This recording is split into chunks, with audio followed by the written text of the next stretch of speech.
మనము మొదటి అధ్యాయం 28వ వచనంలో దేవుడు వారిని ఆశీర్వదించి వారెరువుని అంటే ఆదాము అవ్వని ఆశీర్వదించి ఏ విధంగా ఆశీర్వదిస్తున్నాడు? మీరు ఫలించండి, అభివృద్ధి పొందండి, విస్తరించి భూమిని నిండించి దాన్ని లోపరుచుకునుడి.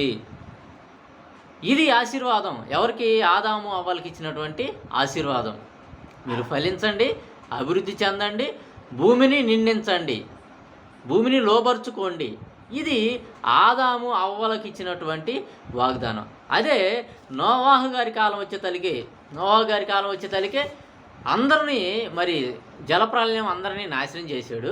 నాశనం చేసిన తర్వాత ఒక నోవాహు గారి యొక్క ఫ్యామిలీ మాత్రమే మిగిలి ఉంది. వారిని కూడా దేవుడు ఆశీర్వదిస్తున్నాడు. ఏమని ఆశీర్వదిస్తున్నాడు? నోవాహు గారికి వచ్చినటువంటి నోవాహుకి అతని కుమారులకు ఇస్తున్నటువంటి ఆశీర్వాదం ఏంటి అంటే 9వ అధ్యాయం 1వ వచనం, ఆదికాండము 9వ అధ్యాయము 1వ వచనం, ఆదికాండము 9వ అధ్యాయం 1వ వచనం. మరియు దేవుడు నోవాహును అతని కుమారులను ఆశీర్వదించి మీరు ఫలించి అభివృద్ధి పొంది భూమిని నింపుడి. ఏమని ఆశీర్వదిస్తున్నాడు? నేడు మరియు దేవుడు నోవాహును అతని కుమారులను ఆశీర్వదిస్తున్నాడు. ఏమని ఆశీర్వదిస్తున్నాడు? మీరు ఫలించండి, అభివృద్ధి పొందండి, భూమిని నిండించండి. సేమ్ ఆ వాగ్దానం, సేమ్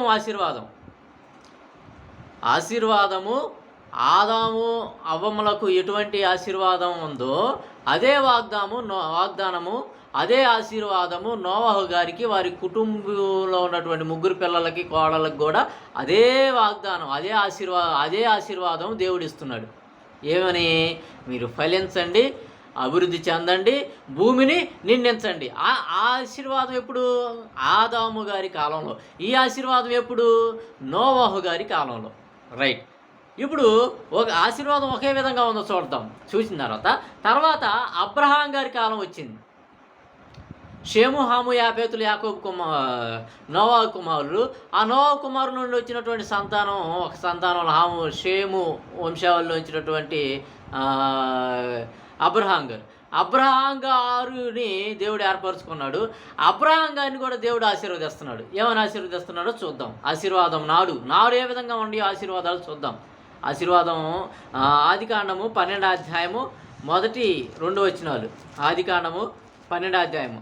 ఆదాము అవ్వలకు ఇచ్చినటువంటి వాగ్దానము. తర్వాత భూమి మీద జనులందరూ మరణించిన తర్వాత జలప్రలయంలో నోవాహు గారి యొక్క కుటుంబాన్ని వచ్చినటువంటి ఆశీర్వాదము. అలాగే కొంతకాలానికి నోవాహు యొక్క సంతానంలోనే వచ్చినటువంటి వారే మనందరం. ఇక ఆ సంతానంలో వచ్చినటువంటి అబ్రహాముని దేవుడు, అబ్రహాము అన్యులు, ఆ అన్యులుగా ఉన్నటువంటి విగ్రహారాధికులుగా ఉన్నటువంటి ఆ సంతానంలో నుంచి దేవుడు అబ్రహాం గారిని ఎన్నుకున్నాడు. అబ్రహాం గారిని ఆశీర్వదిస్తున్నాడు. ఏమని ఆశీర్వదిస్తున్నాడు? 12వ అధ్యాయము 1-2 వచనాలు. ఆదికాండము 12వ అధ్యాయము 1-2 వచనాలు.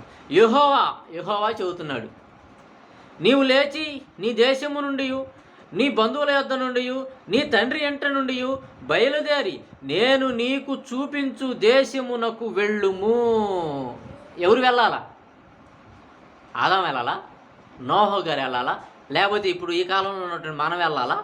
దేవుడు చూపించు దేశమునకు వెళ్ళుము. ఇదే ఈ వాగ్దానం నాకు వచ్చింది అనుకోండి, ఇదే ఆశీర్వాదం నాకు వచ్చింది అనుకోండి. ఏమంటున్నాడు? యెహోవా నీవు లేచి. ఎవరు లేచి? బైబిల్లో ఇండివిడ్యువల్ ఆశీర్వాదాలు ఉన్నాయి, అందరికీ సంబంధించినటువంటి ఆశీర్వాదాలు ఉన్నాయి, వాగ్దానాలు. కానీ ఇండివిడ్యువల్గా ఇచ్చినటువంటి వాగ్దానం వారికి మాత్రమే, నోవాహు మాత్రమే వాడగట్టాలి.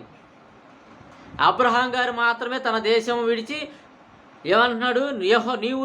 నీవు లేచి నీ దేశము నుండి, నీ బంధువుల యొద్ద నుండి, నీ తండ్రి ఇంట నుండి బయలుదేరి నువ్వు లెగవాలిక. నీ దేశం కల్దీ దేశం, ఊరు అనేటటువంటి ప్రాంతం. కల్దీ దేశంలో ఊరు అనేటటువంటి అబ్రహాం గారి ఊరు కూడా ఊరే. నేడు ఇరాక్గా పిలువబడుతుంది ఆ దేశం. అక్కడి నుండి ప్రయాణం అవుతున్నాడు అబ్రహాం గారు. నీవు లేచి నీ దేశం నుండి నీ బంధువుల యొద్ద నుండి నీ తండ్రి ఎంట నుండి బయలుదేరి నేను నీకు చూపించు దేశమునకు వెళ్ళుము. నిన్ను గొప్ప జనముగా చేసి నిన్ను ఆశీర్వదించుదును. ఈ వాగ్దానం మాత్రం తీసుకుంటాం మనం. నిన్ను గొప్ప జనముగా చేసి నిన్ను ఆశీర్వదిస్తాను. ఎవరిని గొప్ప జనముగా చేసి ఆశీర్వదిస్తాను అంటున్నాడు? నిన్ను కాదు, నన్ను కాదు. ఎవరిని? అబ్రహాం గారికి సంబంధించినటువంటి ఆశీర్వాదం ఇది. అబ్రహాం గారిని ఆశీర్వదిస్తున్నాడు దేవుడు. నిన్ను గొప్ప జనముగా చేస్తాను, నిన్ను గొప్ప జనముగా చేసి నిన్ను ఆశీర్వదించి నీ నామమును గొప్ప చేయుదును, నీవు ఆశీర్వాదముగా నుందువు. చాలా జాగ్రత్తగా దేవుని మాటలో కొంచెం వివేకం కలిగి కనుక మనం ఆలోచిస్తే మనం ఎంత అవివేకంగా మనం బైబిల్ని ఆలోచిస్తున్నామో అర్థమైపోతుంది. క్రింద ఉన్నటువంటి 2వ వచనం మాత్రం మనం తీసుకుంటాం. చాలా వాగ్దానాల్లో మనం చాలాసార్లు చూసాం. క్రింద ఉన్న 2వ వచనం ఏంటి? నిన్ను గొప్ప జనముగా చేసి నిన్ను ఆశీర్వదిస్తాను, అదొకటి ఉంటుంది. అలాగే నీ నామమును గొప్ప చేయుదును, నీవు ఆశీర్వాదముగా నుందువు. ఎవరి గురించి రాస్తున్నాడు? ఇది ఎవరి వాగ్దానం? అబ్రహాం గారి వాగ్దానం.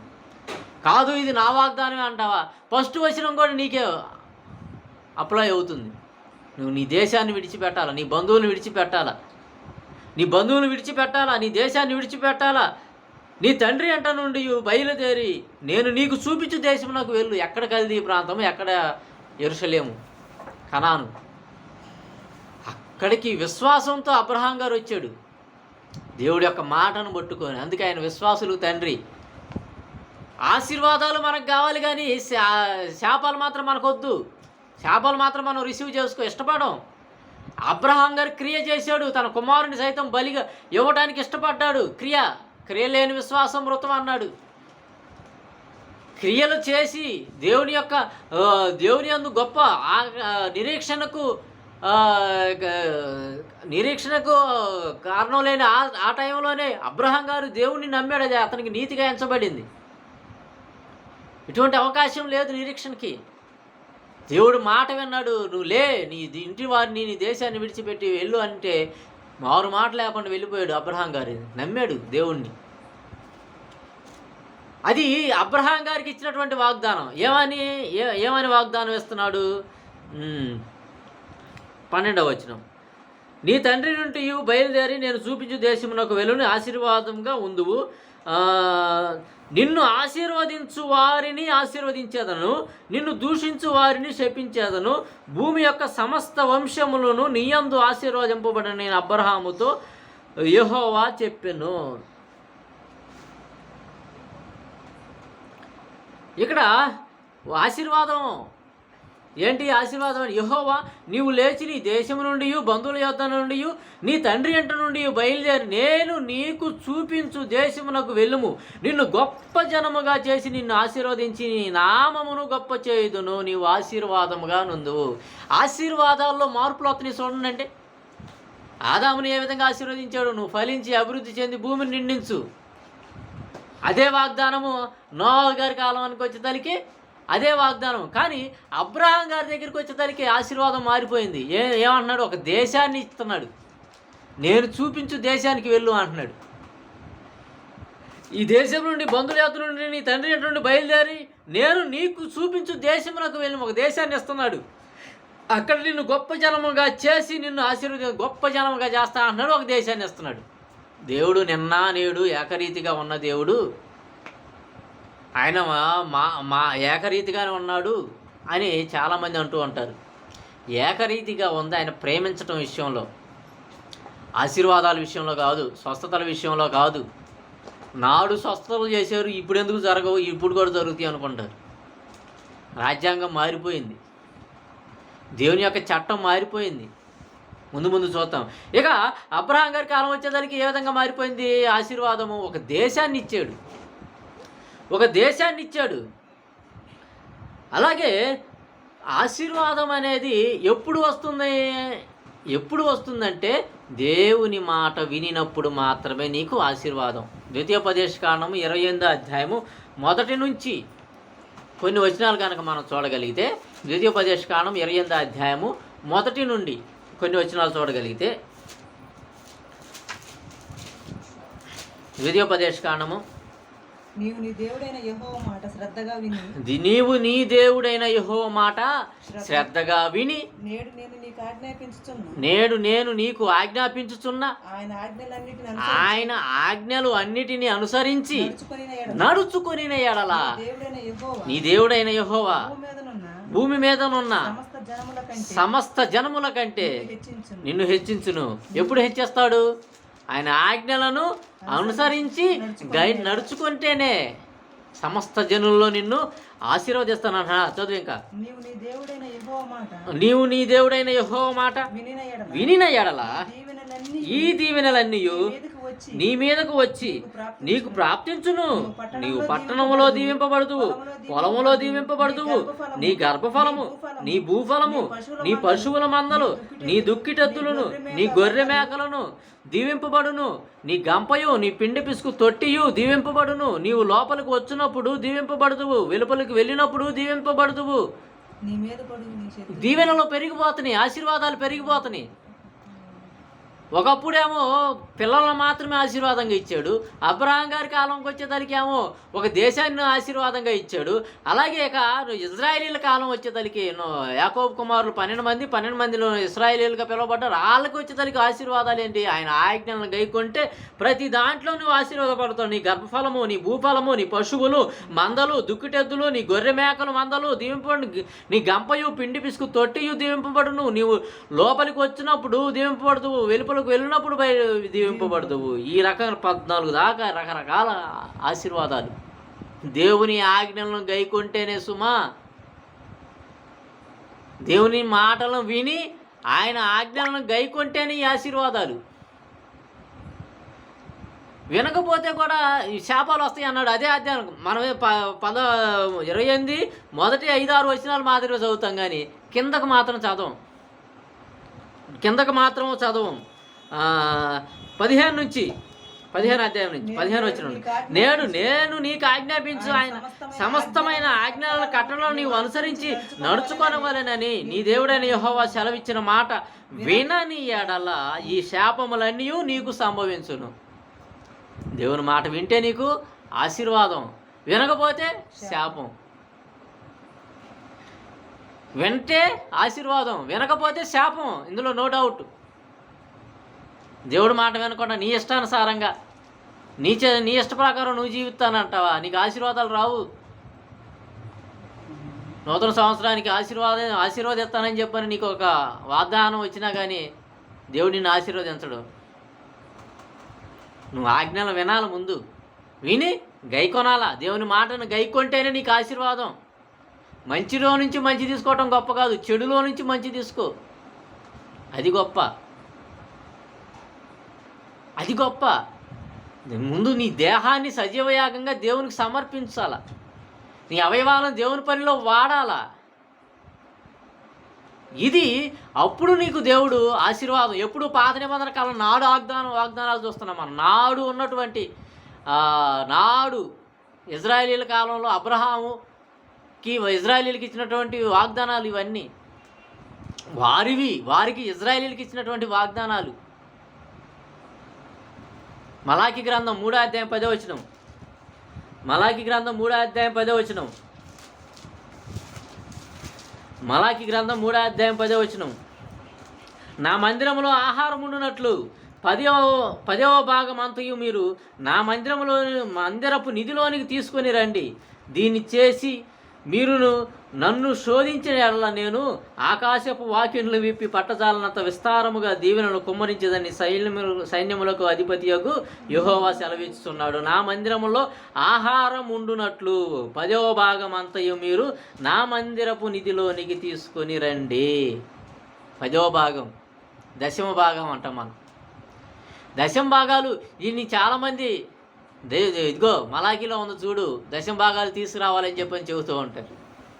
ఎవరికి ఇవ్వాలి 10వ భాగాలు? ఎవరు ఇవ్వాలా 10వ భాగాలు? ఎవరికి ఇవ్వాలా 10వ భాగాలు? ఇజ్రాయేలీలు అంటే యాకోబు కుమారులైనటువంటి 12 మంది. ఆ 12 మందిలో ఒక యోసేపుని తీసాడు. యోసేపుని తీసేసి మనష్షే ఎఫ్రాయిములు కలిపాడు. అప్పుడు 13 మంది అయ్యారు. ఆ 13 మందిలో లేవీలు స్వాస్థ్యం లేదు కనాను. లేవీలకు స్వాస్థ్యం లేదు, వాళ్ళకి స్వాస్థ్యం లేదు కాబట్టి ఈ 12 గోత్రికులందరూ ఏం చేయాలా? వారిని పోషించాలా, లేవీలని. దశమ భాగం ఎవరికి ఇవ్వాలా? లేవీలకు ఇవ్వాలా. ఎవరు ఇవ్వాలా? ఇజ్రాయేలీ ఇవ్వాలా. ఇజ్రాయేలీలు ఇవ్వాలా. ఎవరికి ఇవ్వాలా? లేవీలకి ఇవ్వాలా. మనం ఎవరమే? ఇజ్రాయేలీలమా? కాలానుగుణమైనటువంటి పరిశోధన కావాలి. నాడు ఆశీర్వాదాలు ఇజ్రాయేలీలకి ఇవ్వబడినాయి, వారికి దత్తపుత్రత్వమును వాగ్దానములు వారివి. 9వ రోమీలకు రాసినటువంటి పత్రిక 9వ అధ్యాయము 4వ వచనము. రోమీలకు రాసినటువంటి పత్రిక 9వ అధ్యాయము 4వ వచనము. వీరు ఇశ్రాయేలీయులు దత్తపుత్రత్వమును మహిమయు నిబంధనను ధర్మశాస్త్ర ప్రధానమును అర్చన ఆచారములను వాగ్దానములు ఆశీర్వాదాలు ఎవరి? ఇశ్రాయేలీలివి. దత్తపుత్రత్వమును ఆచారాలు, ఇదిగో ఈ కొన్ని నిబంధనలు, కట్టడలు, పండగలు, ఆచారాలు, పర్ణశాలల పండుగలు, ఇవన్నీ గుడారాల పండుగలు, ఇవన్నీ ఎవరికి? ఇజ్రాయేలీ, క్రైస్తవులకు కాదు. నాడు వారికి ఇచ్చినటువంటి వాగ్దానాలు, నాడు వారికి ఈ లోక సంబంధమైనటువంటి వాగ్దానాలు దేవుడిచ్చాడు. వారు యూదులు భయంకరులు. వాళ్ళు లోకరక్షకుడైనటువంటి క్రీస్తునే సిలువేసి చంపినటువంటి భయంకరులు యూదులు, శాపగ్రస్తులు వాళ్ళు. యూదులు ఎవరో తెలుసా? యెరూషలేము గురించి ప్రార్థన చేయండి. యెరూషలేములో ఉన్నటువంటి యూదుల గురించి వాళ్ళ గురించి అసలు ఇర్మియాలో అసలు వారి గురించి నువ్వు ప్రార్థన చేయొద్దు అంటాడు. ఇర్మియా కాలం వచ్చేతలికి అసలు యెరూషలేము గురించి నువ్వు ప్రార్థన చేయబాకు ఇర్మియా, నేను వారిని నాశనం చేయాలనుకుంటున్నాను, బబులోనికి అప్పచెప్పేస్తున్నాయి వీరిని, ఇలా పాపం పండిపోయిందని చెప్పని దేవుడు బాధపడతాడు. అంటే ఒకనొక సమయంలోనేమో కీర్తనలోనేమో యెరూషలేము గురించి ప్రార్థన చేయమన్నాడు. ఇర్మియా కాలం వచ్చేసరికి అసలు యెరూషలేము గురించి ప్రార్థనే చేయొద్దు అన్నాడు. అదే కాలానుగుణమైన పరిశోధన. వారు తమ యొక్క స్వకీయ నాశనం కోసం ప్రవక్తలను ఎంతోమందిని చంపారు. యూదులు ప్రవక్తలని ఎంతోమందిని చంపారు. 1 దెస్సలోనికైలకు రాసినటువంటి పత్రిక 2వ అధ్యాయము 15-16 వచనాలు. దెస్సలోనికైలకు రాసినటువంటి 1 పత్రిక 2వ అధ్యాయము, దెస్సలోనికైలకు రాసిన 2వ పత్రిక కొత్త నిబంధన చదువు. 2వ అధ్యాయము 15-16. ఆ యూదులు ఇప్పుడు ఉంది ఎవరు? యూదులు. ఆ యూదులు తమ పాపములను ఎల్లప్పుడూ సంపూర్తి చేయుటకై ప్రభువైన యేసును ప్రవక్తలను చంపి మమ్మును హింసించి, మమ్ముని అంటే పౌలు దెస్సలోనికైలకు పత్రిక రాస్తున్నాడు. క్రీస్తు వెళ్ళిపోయిన తర్వాత స్వార్థ ప్రకటిస్తుంటే నువ్వు స్వార్థ ప్రకటించకూడదని యూదులు, అవిశ్వాసులైనటువంటి యూదులు వాళ్ళ ఎన్నో హింసలు పడ్డాడు పౌలు. మమ్ములను హింసించి అన్యజనుల రక్షణ పొందుటకై వారితో అన్యజనులు కూడా రక్షణలోనికి రాకుండా వారితో మాట్లాడకుండా మమ్మల్ని ఆటంకపరచుచు దేవునికి ఇష్టలు కాని వారు యూదులు దేవుని ఉగ్రత తుదముట్ట వారి మీదకి వచ్చును, దేవుని ఉగ్రత తుదముట్టకు మీ మీదకి వచ్చును అని వాగ్దానం ఇస్తాను. తీసుకుంటారా? ఎవరి మీదకి వస్తుంది? యూదుల మీదకి దేవుని ఉగ్రత వదిలిపెట్టదు. దేవుని యొక్క ఉగ్రత మిమ్మల్ని వదిలిపెట్టదు. మీరు ఎంతోమంది ప్రవక్తలు వచ్చి మీ బుద్ధిని మార్చుకోండి అని చెప్పని ఏ విధంగా సువార్త ప్రకటించినా కానీ మీ బుద్ధిని మార్చుకోవాలి యూదులు. నాడు ఉన్నటువంటి కాలంలో వారు హేయమైనటువంటి క్రియలు చేస్తూ, హేయమైనటువంటి పనులు చేస్తూ, వారికి వీరు చేస్తుంది తప్పు అని చెప్పని ఖండించినటువంటి ప్రవక్తలందరినీ చంపారు యూదులు. చివరికి దేవుని కుమారుడైనటువంటి లోక రక్షకుడైనటువంటి యేసుక్రీస్తు ప్రభు వారు ఈ భూమి మీదకు వచ్చి సువార్త ప్రకటించినా కానీ ఆయన కూడా చంపారు. వీళ్ళు సామాన్యులు కాదు. యూదులు సామాన్యులు కాదు. దేవుని ఉగ్రత వారిని విడిచిపెట్టదు. యూదులను దేవుని యొక్క ఉగ్రత విడిచిపెట్టదని చెప్పని పౌలు గారు చెబుతున్నాడు దెస్సలోనికైలకు పత్రిక రాస్తూ. ఆ ఉగ్రత సంభవించింది. తర్వాత వచ్చినటువంటి కాలంలో యేసుక్రీస్తు ప్రభువు మరణించి వెళ్ళిపోయిన తర్వాత నీరో చక్రవర్తి అతని కుమారుడైనటువంటి టైటస్, చరిత్ర చెబుతుంది, టైటస్ కాలంలో భయంకరంగా ఊచకోత జరిగింది. యూదులంతా ఊచకోత పారిపోయారు. ఆ రక్తమే మోకాళ్ళ లోతు వరకు ప్రవహించిందని యూదులందరినీ నాశనం చేశాడు టైటస్, రోమా చక్రవర్తి. ఇంత భయంకరమైనటువంటి శిక్ష, భయంకరమైనటువంటి గర్భిణీ స్త్రీలను కూడా భయంకరంగా హింసించి చంపారు. కనుక ఎందుకంటే లోకరక్షకుడైన క్రీస్తు తోలికి వెళ్ళారు వాళ్ళు, క్రీస్తునే అప్పగించారు కాబట్టి వారికి భూమి మీద ఉండగానే శాపం వచ్చింది. నాడు ఉన్నటువంటి ఆశీర్వాదాలు వారికి నేడంటే క్రొత్త నిబంధన కాలం, క్రొత్త నిబంధన కాలంలో ఉన్నటువంటి ఆశీర్వాదాలు చూద్దాం మనం. నాడు వారికి ఏమేమి ఆశీర్వాదం, పిల్లలు, దేశాలు, దేవుని యొక్క మాటలు వింటే నువ్వు చేసే ప్రతి పనిలోనే ఆశీర్వాదమే. నాడు అంటే పాత నిబంధన కాలంలో ఆశీర్వాదాలు అయ్యి క్రొత్త నిబంధన కాలం వస్తుంది. క్రొత్త నిబంధన కాలం వచ్చిన తర్వాత ఆశీర్వాదాలు ఏ విధంగా ఉన్నాయి తెలుసుకోవాలా. మనందరికీ తెలుసు, కన్య అయినటువంటి మరియమ్మ గారి దగ్గరికి వచ్చి దేవదూత వచ్చింది. ఏమని చెబుతుంది చూడగలిగితే చూద్దాం. లూకాసు వార్త 1వ అధ్యాయము 28 నుంచి 31 వరకు. లూకాసు వార్త 1వ అధ్యాయము 28 నుంచి. ఆ దూత లోపలికి వచ్చి ఆమెను చూసి, మరియమ్మ గారిని చూసి, దయాప్రాప్తురాలా, నీకు శుభము, ప్రభువు నీకు తోడై ఉన్నాడు. ఆమె ఆ మాటకు బహుగా తొందరపడి ఈ శుభవచనం ఏమని చెప్పాను ఆలోచించుకొని చూడగా, దూత మరియా భయపడకము, దేవుని వలన నీవు కృప పొందితివి, ఇదిగో నీవు గర్భము ధరించి కుమారుని కని ఆయనకి యేసు అని పేరు పెట్టుతుంది. దయాప్రాప్తురాలా నీకు శుభము. కింద 42వ వచనం అదే అధ్యాయం. స్త్రీలలో నీవు ఆశీర్వదింపబడిన దానవు, నీ గర్భఫలము ఆశీర్వదింపబడును. ఎవరు? మరియా, వివాహం కానటువంటి ఒక కన్య దగ్గరకు వచ్చి ఏమంటున్నాడు? స్త్రీలలో నీవు ఆశీర్వదింపబడిన దానవు. ఏంటి ఆశీర్వాదం? నువ్వు గర్భం ధరించి కుమారుని గంటావు, అతనికి యేసని పేరు పెట్టాల. శుభము. దయాప్రాప్తురాలా నీకు శుభము. శుభం అంటే ఏంటి? శుభము అయిపోయింది అని. శుభం అంటే అయిపోయింది, నీ పని అయిపోయింది. సినిమాలు చూసిన తర్వాత, సినిమా మొత్తం పూర్తయిన తర్వాత ఏమని పడుతుంది? శుభము అయిపోయింది రా అబ్బాయి, లేచి వెళ్ళిపోయింది అంటారు. దయాప్రాప్తురాలా నీకు శుభము, నీ పని అయిపోయిందమ్మా మరియమ్మ, నీవు స్త్రీలలో ఆశీర్వదింపబడిన దానవు, నీ పని అయిపోయింది. దేనికి మరియమ్మ గారి పని అయిపోయింది? ఒక కన్యక గర్భవతి అవుతుంది, కుమారుని కంటుంటే అది ఆశీర్వాదమా అవమానమా? ఏమండి, అది ఆశీర్వాదమా అవమానమా? లోకం దృష్టిలో అవమానము, నిందలు. ధర్మశాస్త్ర ప్రకారము ఒక కన్యక గర్భవతి అయి రాళ్లతో కొట్టి సంపమనేటటువంటి ఆజ్ఞ ఉంది. భర్త విడనాటానికి కూడా సిద్ధపడతాడు. తర్వాత దేవదూత వచ్చి తర్వాత యేసోపుకి చెబితే మరలా సమ్మతిస్తాడు. ఆశీర్వాదం, క్రొత్త నిబంధనల ఆశీర్వాదము. మరియమ్మ గారు ఏమన్నా సుఖంగా ఉన్నారా? ఎన్ని బాధలు పడ్డారండి. క్రొత్త నిబంధన ఆశీర్వాదము. నువ్వు స్త్రీలలో ఆశీర్వదింపబడిన దానవు. ఆశీర్వాదం, క్రొత్త నిబంధన ఆశీర్వాదం. ఆశీర్వాదం అంటే పిల్లలు కాదు, ఆస్తులు కాదు, మనం బ్రతికే విధానంలో ఉండేటటువంటి మేలులు కాదు. ఆశీర్వాదం క్రొత్త నిబంధన కాలం వచ్చే తల్లికి బాధలు, హింసలు. యేసుక్రీస్తు బాబు వారు పుట్టిన తర్వాత 8వ దినాన్ని యెరూషలేం పోయి సున్నతి చేయించాలి అనేటటువంటి కార్యక్రమం ఉంది యూదులకి. యెరూషలేం పోయారు. అక్కడ ఒక ప్రవక్త ఉన్నాడు, సిమియోను అతని పేరు. అతడు బిడ్డను తీసుకొని ఆశీర్వదిస్తున్నాడు. ఏ విధంగా ఆశీర్వదిస్తున్నాడు చూద్దాం. లూకాసు వార్త 2వ అధ్యాయము 34-35 వచనాలు. లూకాసు వార్త.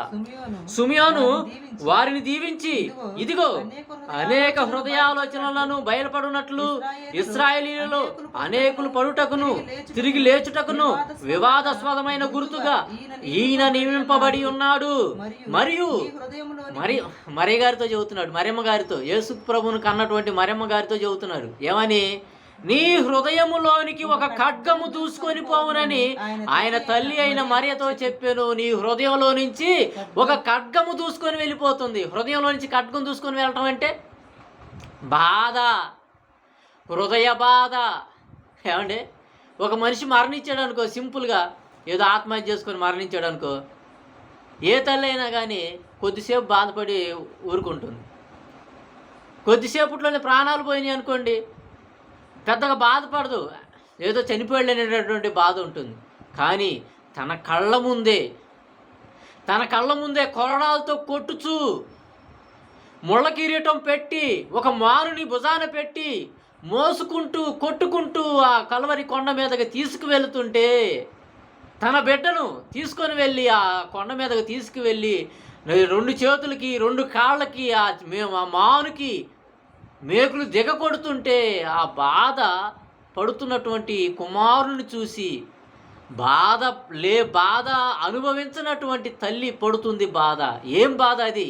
నీ హృదయంలోనికి ఖడ్గము దూసుకొని పోతుంది మరియా, నీ హృదయ బాధ. ఏమండి, ఏ తల్లికి ఎంత బాధ?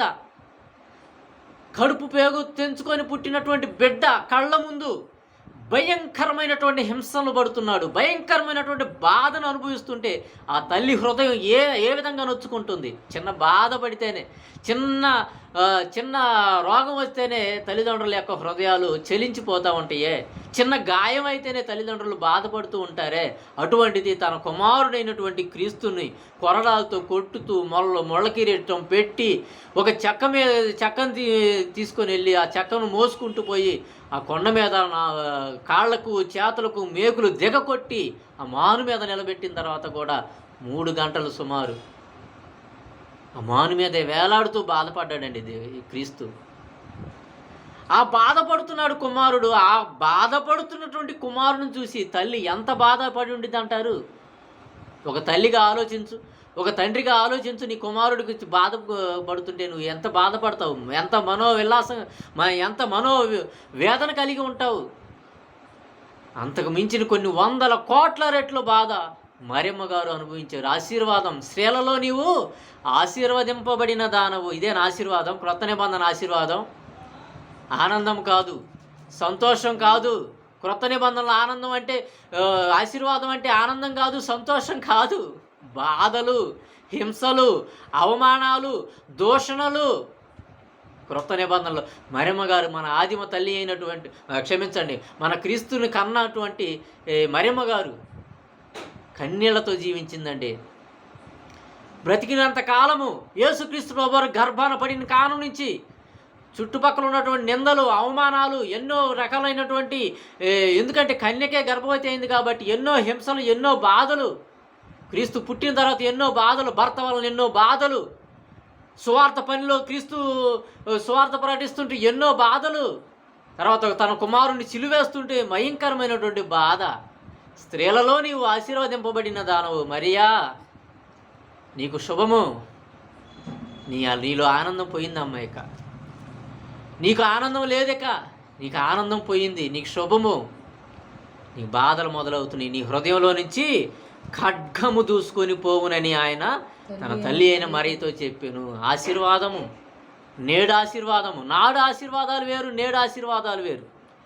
పేతురు గారు రాసినటువంటి మొదటి పత్రిక, ఇవన్నీ బైబిల్లోనే ఉన్నాయండి, మేమేం కల్పించి చెప్పటంలా. పేతురు గారు రాసినటువంటి మొదటి పత్రిక 4వ అధ్యాయము 12, 13 వచనాలు. పేతురు గారు రాసినటువంటి మొదటి పత్రిక 4వ అధ్యాయము 12, 13 వచనాలు.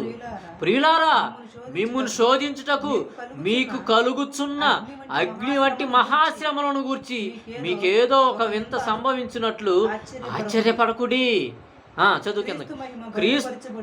క్రీస్తు మహిమ బయలుపరచబడినప్పుడు మహా ఆనందముతో సంతోషించు నిమిత్తము క్రీస్తు శ్రమలలో మీరు పాలివారై ఉన్నంతగా సంతోషించుడి. అగ్ని వంటి మహాశ్రమలు అన్నాడు. శ్రమలు కాదు, అగ్ని వంటి మహాశ్రమలు వస్తాయ్యా మీకు, పేతురు గారు చెబుతున్నాడు. పేతురు గారు, ప్రియులారా, మిమ్మును శోధించుటకు మీకు కలుగుచున్న అగ్ని వంటి మహాశ్రమలను గూర్చి మీకేదో ఒక వింత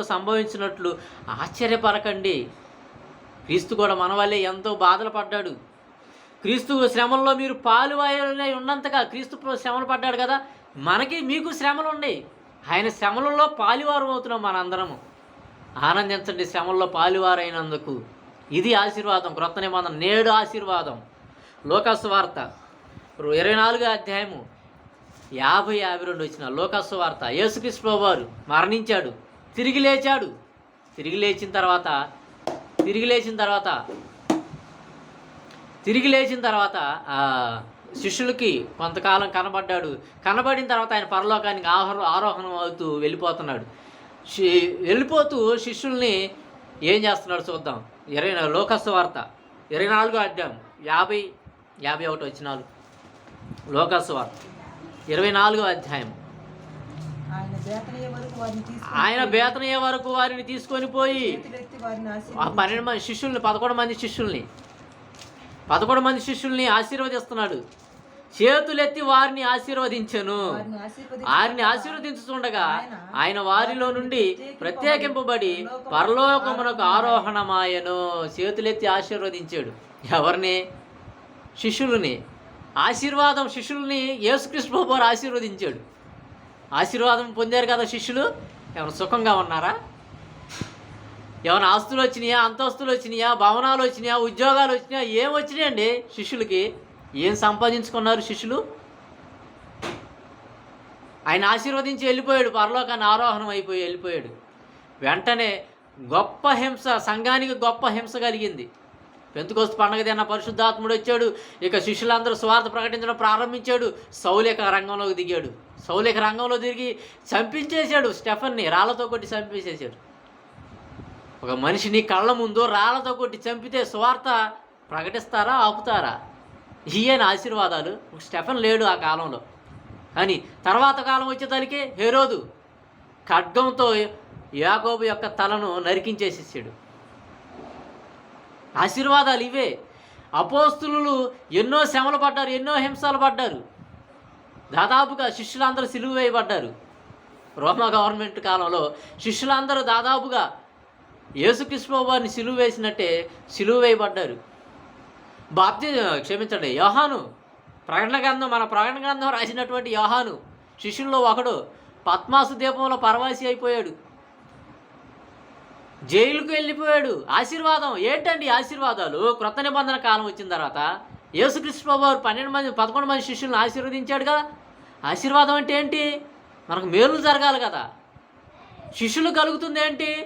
మేలులు కలుగుతున్నాయా, బాధలు కలుగుతున్నాయా? సువార్త పనిలో అనేకమైనటువంటి హింసలు పడ్డాడు. పౌలు గారు అంటాడు, మనము అనేక శ్రమలు అనుభవించి మన పరలోక రాజ్యాన్ని చేరుకోవాలంటాడు. అపోస్తుల కార్యములు 13వ అధ్యాయం. అపోస్తుల కార్యములు, శ్రమలు, ఆశీర్వాదాలు. క్రొత్త నిబంధన కాలం వచ్చేసరికి ఇదిగో పలానా సంఘానికి వెళ్తున్నానండి, దేవుణ్ణి నమ్ముకున్నానండి, దేవుడు బాగా ఆశీర్వదించాడండి. ఏం ఆశీర్వదించాడమ్మా? నీకు కష్టాలు వచ్చినాయా? నీకేమైనా బాధలు? ఏమీ లేదు. మంచి ఉద్యోగం వచ్చింది, చెయ్యి బాగా ఆడుతుంది, డబ్బులు కలెక్షన్ బాగా వస్తుంది. ఇవి ఆశీర్వాదాలు. చెప్పేవాళ్ళు కూడా ఇవే చెబుతున్నారు. మీకు దేవుణ్ణి నమ్ముకోండి, మీకు శ్రమలు వస్తాయి అంటే ఎవరు నమ్ముకోరు. శ్రమలు వస్తాయి. శ్రమలు కనుక నీకు వస్తున్నాయి అంటే నువ్వు కరెక్టమైనటువంటి వేలో ఉన్నావు, కరెక్ట్ దారిలో ఉన్నావు. బాధలు, హింసలు, ఎన్నో వేదనలు, అవమానాలు, దూషణలు, సువార్త పనులు ఇవన్నీ నీకు వస్తున్నాయా? ఎస్, నువ్వు మంచి విశ్వాసంతో ఉన్నట్టే. బాధలు, అనేక శ్రమలు అనుభవించి మనము పరలోక రాజ్యాన్ని చేరుకోవాలంటాడు.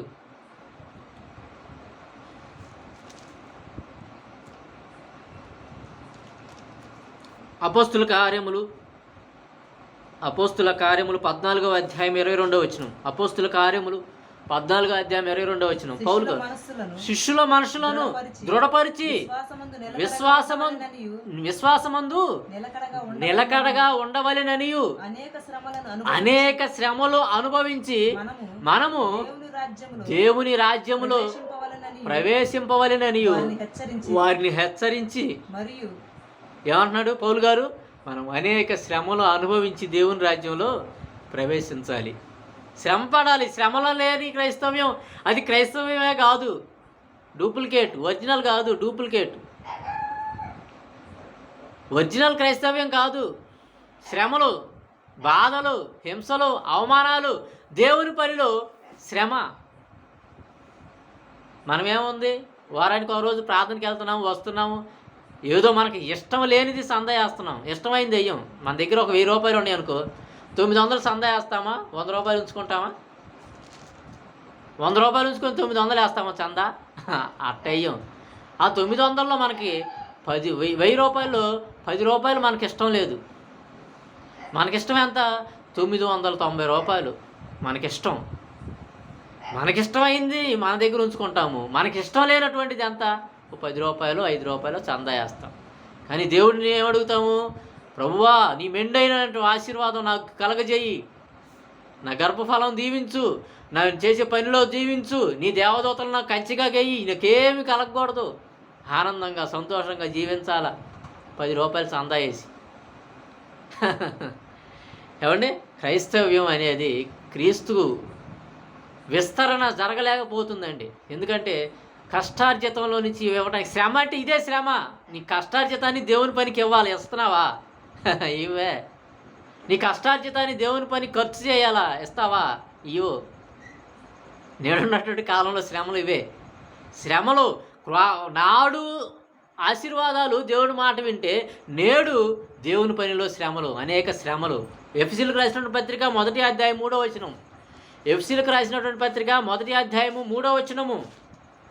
మన ప్రభువైన యేసుక్రీస్తు యొక్క తండ్రి అగు దేవుడు స్తుతింపబడునుగాక.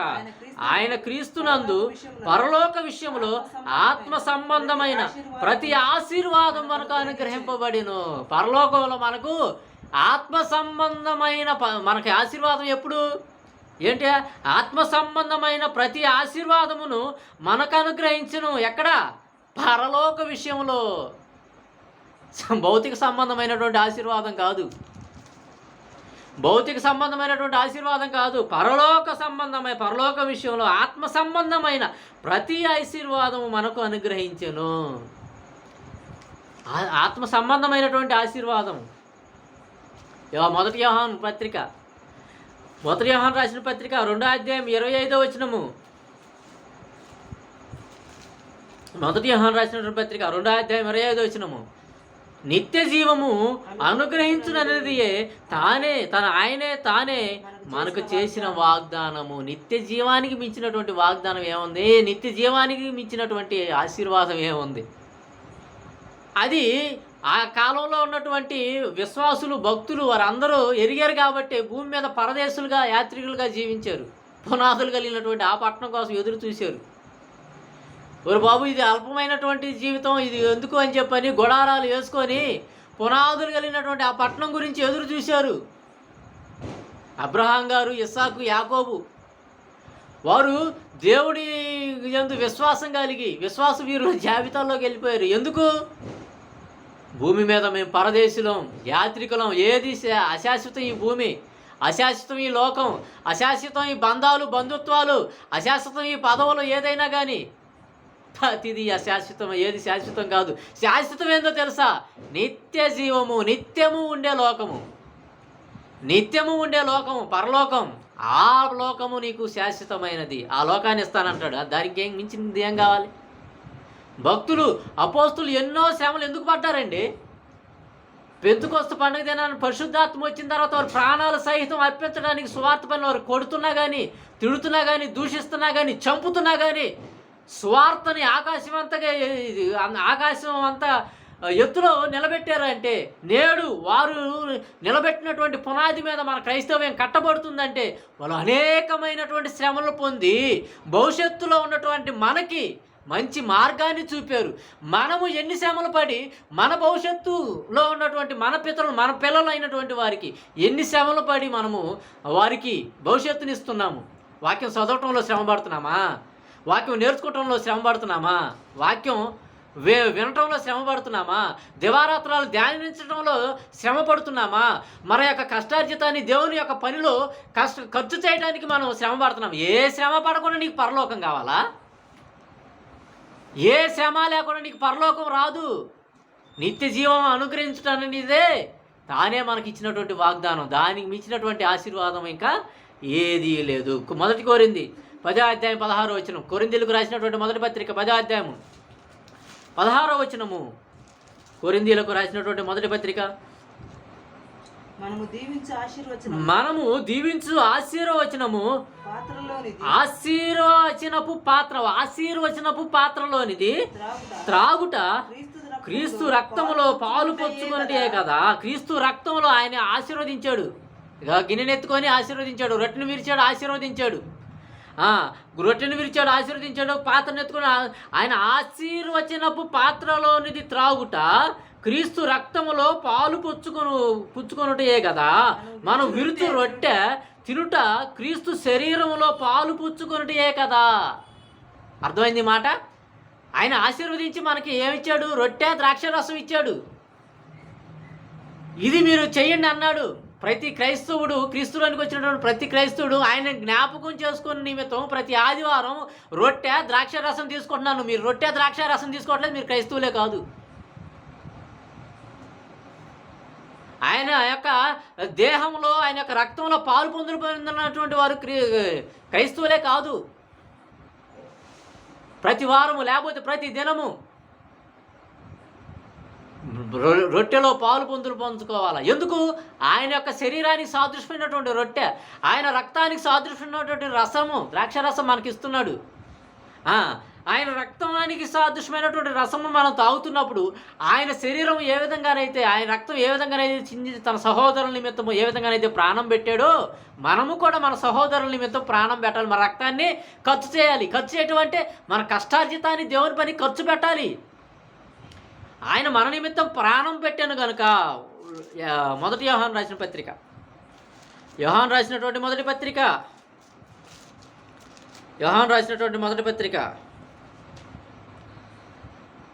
3:16 యోహాను రాసినటువంటి మొదటి పత్రిక. ఆయన మన నిమిత్తము ప్రాణం పెట్టాను గనుక దీని వలన ప్రేమ ఎట్టిదని తెలుసుకొనుచున్నాము. మనము కూడా మన సహోదరుల నిమిత్తం ప్రాణములను పెట్టబద్దులమై ఉన్నాము.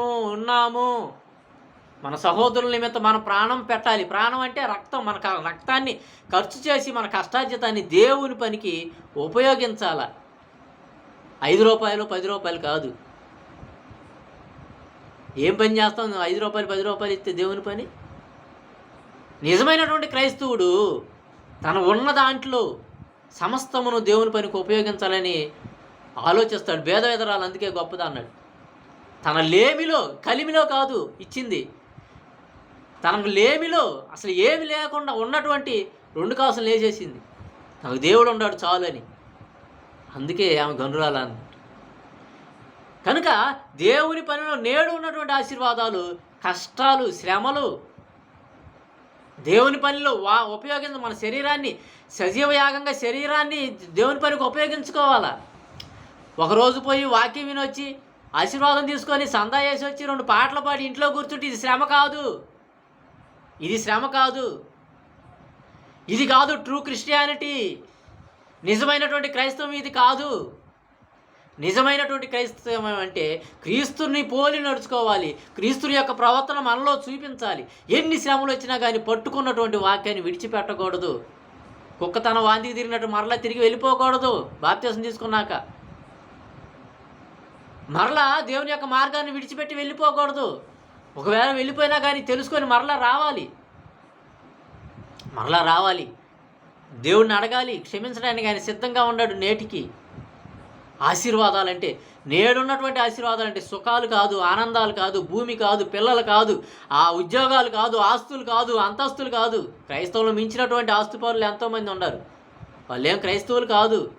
ముఖేష్ అంబానీ కానీ వీళ్ళందరూ పెద్ద పెద్ద ఆస్తిపరులు, కోటీశ్వరులు.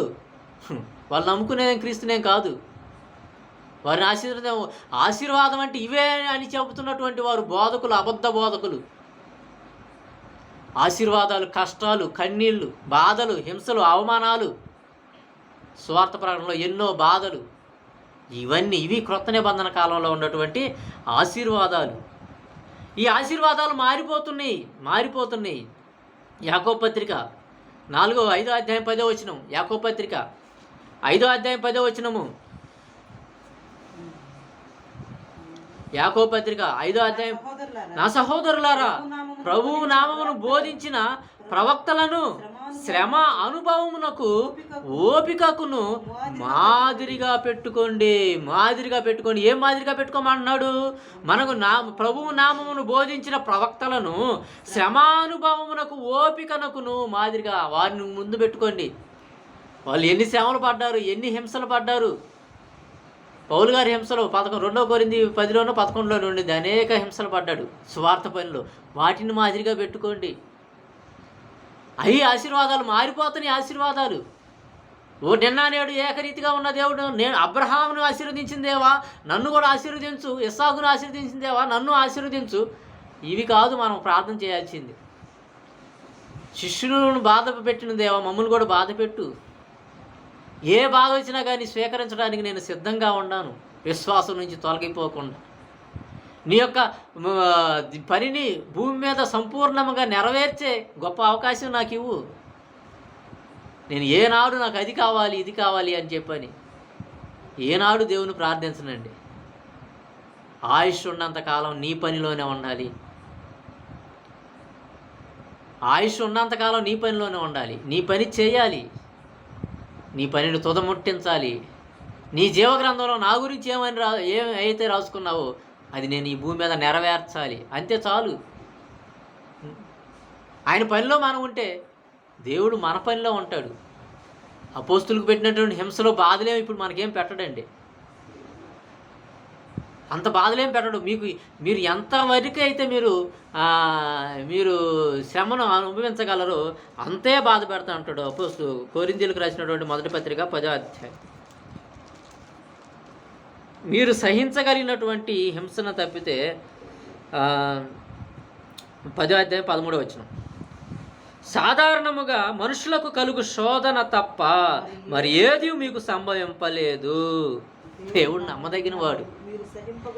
మీరు సహింపగలిగినంతకంటే ఎక్కువగా ఆయన మిమ్మల్ని శోధింపబడనీయడు. నువ్వు ఎంతకైతే సహించగలవో అంతే పరీక్ష పెడతాడు. అంతకుమించి పెట్టడు. దేవుడికి తెలియదా? అని పిల్లలు ఎంతకైతే సహించగలగో అంతే విధమైనటువంటి శ్రమలు, హింసలు, బాధలు వస్తాయి. ఎందుకంటే ఇది పరీక్ష. ఒక శిల్పి కావాలంటే కొట్టాలా, దానికి ఒక అందమైనటువంటి రూపం రావాలంటే ఎన్నో బాధలు పడాలా. ఒక బంగారం ఒక అందమైనటువంటి రూపం రావాలంటే అగ్నిలో వేసి కాల్చాలా. అనేక శ్రమలు అనుభవించి మనం పరలోక రాజ్యానికి వెళ్ళాలి. నాడు ఆశీర్వాదాలు వేరు, నేడు ఆశీర్వాదాలు ఎన్నో శ్రమలు. కాలానుగుణమైనటువంటి పరిశోధన ఉండాలి. పరిశోధన అంటే కాలానుగుణమైనటువంటి పరిశోధన. ధర్మశాస్త్రానికి ముందు ఒక కాలం, ధర్మశాస్త్రం తర్వాత ఒక కాలం, క్రీస్తు వచ్చిన తర్వాత ఒక కాలం, క్రీస్తు మరణించి తిరిగి లేచిన తర్వాత రకరకాలుగా మారిపోతున్నాయి. చట్టాలు మారిపోతున్నాయి. 500 రూపాయల నోట్లు, 1000 రూపాయల నోట్లు ఇప్పుడు చెల్లవు. ఎందుకు? చట్టం మారింది. అవి చెల్లవని చెప్పి చట్టం చేశారు, ఇప్పుడు మారవు. నాడు ఉన్నటువంటి ఆశీర్వాదాలు నేడు కూడా వస్తున్నాయి అంటే అది అబద్ధము. అపోస్తులుడు ఎవరు సుఖపడలా. ఎన్నో బాధలు. వాళ్ళు ఆ స్థిర ఆస్తులను అమ్మి అపోస్తుల పాదాల దగ్గర పెట్టి తమ కలిగిన అంతయు సమానంగా పంచుకున్నారు. ఇది చేయగలరా? కార్పొరేట్ పాస్టర్లు చాలామంది కోట్లు పడగెత్తి విమానాలు కూడా దేవుడిని అడ్డం పెట్టుకొని, క్రీస్తుని అడ్డం పెట్టుకొని విమానాలు కూడా కొనేటటువంటి స్థాయికి వెళ్ళిపోయారు. కోట్లు సంపాదించుకుంటున్నారు దేవుడిని అడ్డం పెట్టుకొని. నూనె డబ్బాలు అమ్ముకుంటూ, కచ్చీఫులు అమ్ముకుంటూ, జీవజలాలు అని చెప్పి నీళ్ళు అమ్ముకుంటూ దేవుని పేరు పెట్టి దొంగలు, అబద్ధ రెండో రాకల్లో క్రీస్తు దగ్గరికి వస్తారు వాళ్ళందరూ. నీ నామం అద్భుతాలు చేయలేదా, నీ నామం ప్రవచింపలేదా, అక్రమం చేయవార్లా 7:21 ఉంటుంది మత్తయి సువార్త. అక్రమం చేయవార్లారా నా యొద్ద నుండి పోండి అంటే వారికి దేవుడు అర్థం కాల. ఇంకా భూమి మీద ఇంకా ఏదో ఆస్తులు అంతస్తులు సంపాదించుకొని అనే ఆలోచనలో ఇంకా ఆస్తులు అంతస్తులు సంపాదించుకొని ఒక రిచ్గా ఒక ఫుల్ సెక్యూరిటీ పెట్టుకొని సామాన్యుడికి అందలేనటువంటి స్థాయిలో ఉన్నారు నేడున్నటువంటి కార్పొరేట్ బోధకులు. జనాలు కూడా వాళ్ళే కావాలి. ఎందుకంటే వాళ్ళు కథలు చెబుతారండి, కథలు చెబుతారు, వాక్యం చెప్పరు, మోగుతూనే ఉంటాయి. వాక్యం తెలుసుకున్నటువంటి వాళ్ళకేమో బాధేస్తుంది. జనాలేమో గొర్రెలుగా అటే వెళ్ళిపోతున్నారు. జనాలు ఏం చూస్తారంటే వాక్యాన్ని చూడరు. ఎంతమంది వెళ్తున్నారు, ఈ సంఘానికి ఎంతమంది వెళ్తున్నారు, అబ్బో లక్షల మందా, అయితే వెళ్ళిపోదాం. నరకానికి ఎంతమంది వెళ్తున్నారు, లక్షల మందా, అయితే వెళ్ళిపోదాం అనుకుంటారా? అయితే వెళ్ళండి, వాక్యాన్ని వినండి, వివేకించండి, ఏది నిజమో ఏది అబద్ధమో ఆలోచించండి. ఆలోచన శక్తి దేవుడు మనకిస్తాడు. ఆలోచించాలి ప్రతి మాటని. వాక్యము మిమ్మల్ని చంపును అంటాడు కొరింథీయులకు రాసిన పత్రిక. నోరు ఉంది కదా అని చెప్పని, బైబిల్ ఉంది కదా అని చెప్పని ఏ విధంగా పడితే ఆ విధంగా వాక్యాన్ని బోధించకూడదు. మీ వలనే కదా అన్యజనుల మధ్య దేవుని నామం దూషింపబడుతుందని దేవుడు బాధపడుతున్నాడు. క్రొత్త నిబంధన కాలం వచ్చేసరికి శ్రమలు, బాధలు, ఆశీర్వాదాలని మేమేం చెప్పం. అందుకే మా దగ్గరికి ఎవరు రారు. ఎంత బైబిల్ పరిశోధించి ఏ విధంగా వాక్యాన్ని ప్రకటించినా కానీ మా దగ్గరికి ఎవరు రారు. ఎందుకంటే దేవునిలోకి వచ్చే శ్రమలు, అబ్బాయి కష్టాలు, హింసలు, బాధలు, మీ కష్టార్జితాన్ని దేవునికి ఇవ్వాలి. ఇవే మా బాధలు.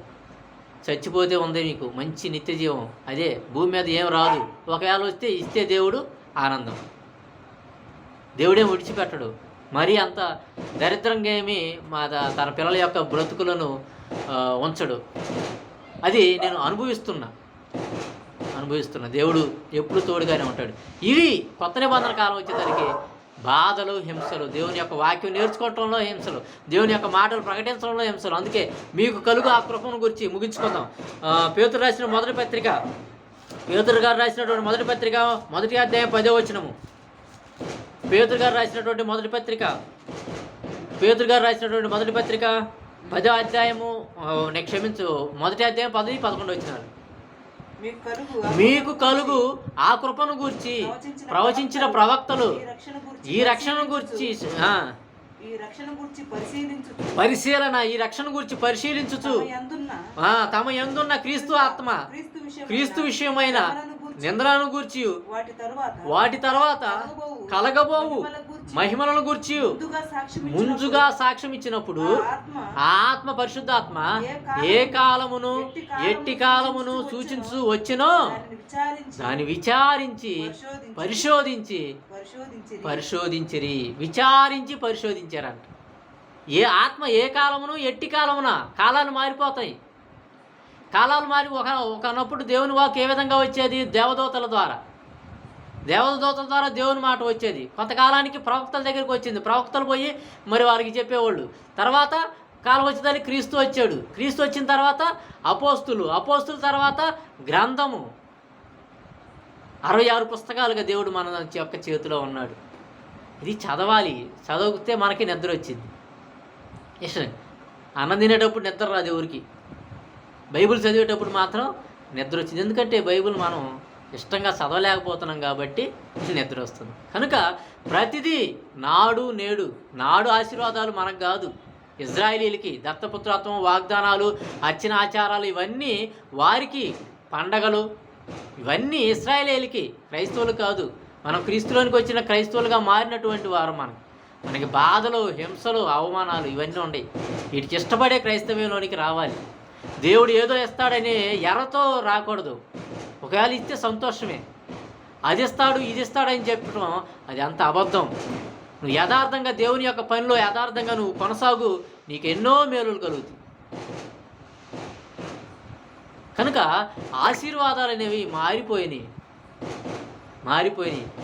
ఒక స్త్రీకి మన దగ్గరకు వచ్చి ఏమంటే మమ్మల్ని దీవించండి అంటే ఏమంటాము? ఏమని దీవిస్తాము? ఒక పెళ్లి కానటువంటి స్త్రీ వచ్చి ఏమంటే మమ్మల్ని దీవించండి అంటే ఏమని దీవిస్తాము? శీఘ్రమేవా కళ్యాణ ప్రాప్తిరస్తు అని దీవిస్తాం. ఒక స్త్రీ అంటే పెళ్లి కానటువంటి స్త్రీ వచ్చి మన దగ్గరకు వచ్చి ఆశీర్వదించమంటే శీఘ్రమేవా కళ్యాణ ప్రాప్తిరస్తు అని దీవిస్తాం. ఇది ఆశీర్వాదం. అదే పెళ్ళైనటువంటి స్త్రీ వచ్చి ఆశీర్వదించమంటే ఏమని ఆశీర్వదిస్తాము? దీర్ఘ సుమంగళి భవ అని ఆశీర్వదిస్తాం. లేకపోతే సుపుత్ర ప్రాప్తిరస్తు అని ఆశీర్వదిస్తాం. ఆశీర్వాదం మారిపోయిందా? పెళ్ళి అయినటువంటి స్త్రీని కూడా శీఘ్రమేవ కళ్యాణ ప్రాప్తిరస్తు అని ఆశీర్వదిస్తామా? ఆశీర్వదించం కదా.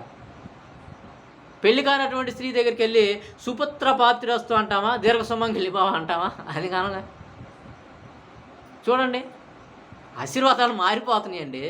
పెళ్ళి కానటువంటి స్త్రీలకి ఆశీర్వదించే ఆశీర్వాదం వేరు. నువ్వు పెళ్ళి అవుతామా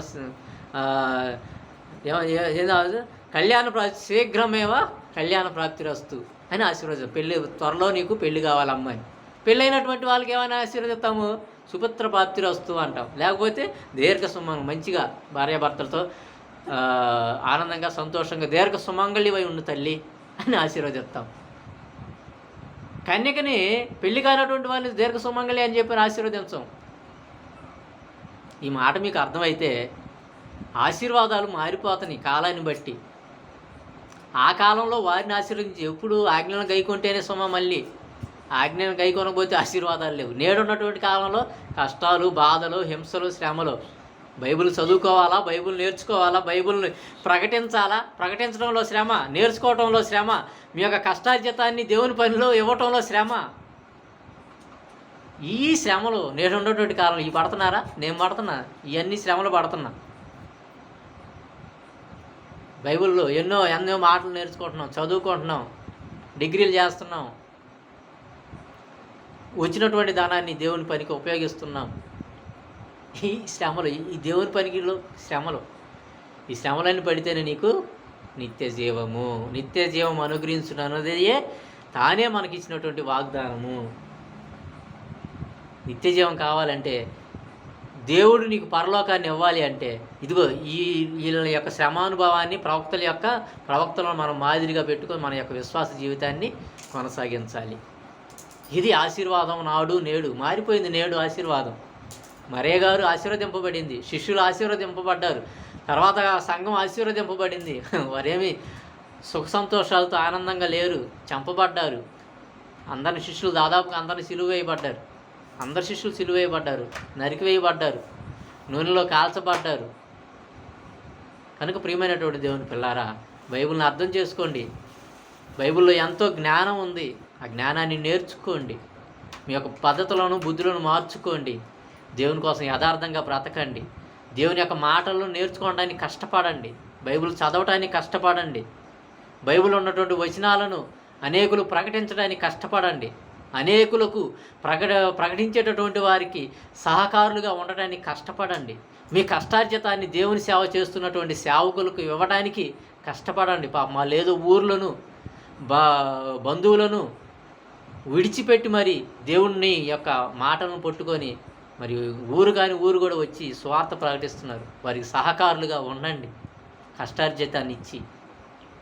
కనుక ప్రియమైనటువంటి దేవుని పిల్లారా, దేవుని పనిలో నేడున్నటువంటి ఆశీర్వాదాలు ఎన్నో హింసలు, బాధలు, శ్రమలు, అనుభవాలు, దూషణలు, అనేక శ్రమలు అనుభవించి మనము పరలోక రాజ్యాన్ని స్వతంత్రించుకోవాలి. ఆశీర్వాదము నాడు, ఆశీర్వాదము నేడు విషయాన్ని మనం నేర్చుకుందాం. దేవుని చిత్తమైతే మరొక వారం మరో పాఠం నేర్చుకుందాం. ప్రార్థన చేసుకుందాం.